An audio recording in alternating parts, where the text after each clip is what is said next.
हां, नमस्कार काका. नमस्कार. काय आहे आपलं पूर्ण नाव? माझं नाव गजानन महादेव धर्मे. अच्छा. मुक्काम पोस्ट एकलारा, तालुका संग्रामपूर, जिल्हा बुलढाणा. हां, हां.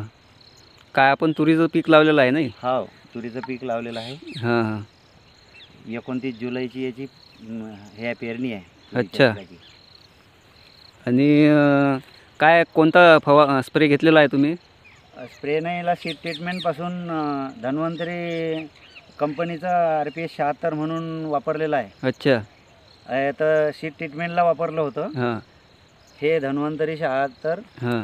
आणि त्याच्यानंतर याचे फवारे केले, 3 फवारे केले. अच्छा. पहिल्या फवाऱ्यामध्ये 1 लिटरला 3 मिली, दुसऱ्या फवाऱ्यामध्ये 4 मिली और तिसऱ्या फवाऱ्यामध्ये 5 मिली. अच्छा. अशा पद्धतीची याची 1 लिटर पाण्याला वापर केला हां, हां. आणि 3 फवारे काढले.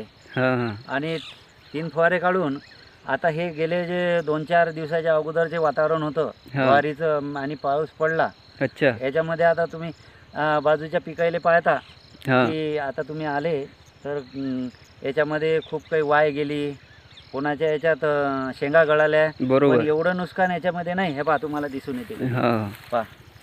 बापरे, मस्त जमलेली आहे तूर. हो.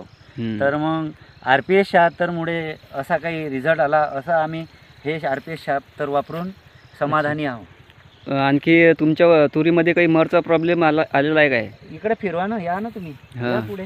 कुठं आहे दिसते तुम्हाला? मर नाही, मर म्हणून एकही झाड नाही. आता आम्ही भरपूर क्षेत्र बघितलेलं आहे तुरीचं, पण त्याच्यामध्ये हां. मरचा प्रॉब्लेम आलेला आहे. आणि याच्यामध्ये आपण वापरणं बिगर वापरल्याचं ठिकाण नाही ठेवलं. किंवा या ठिकाणी वापरलं.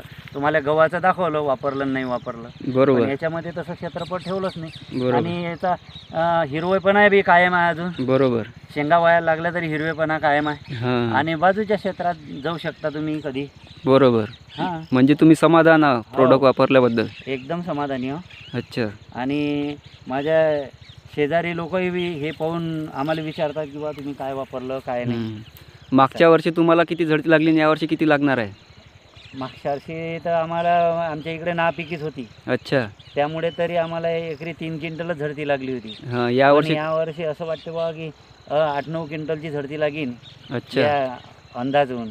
कारण हां. काय की सोयाबीन आम्ही ज्यावेळेस घेतलं त्यावेळेस आमचा अंदाज 40 क्विंटलचा होता, पण 45 क्विंटल झालं 5 अच्छा. एकरात.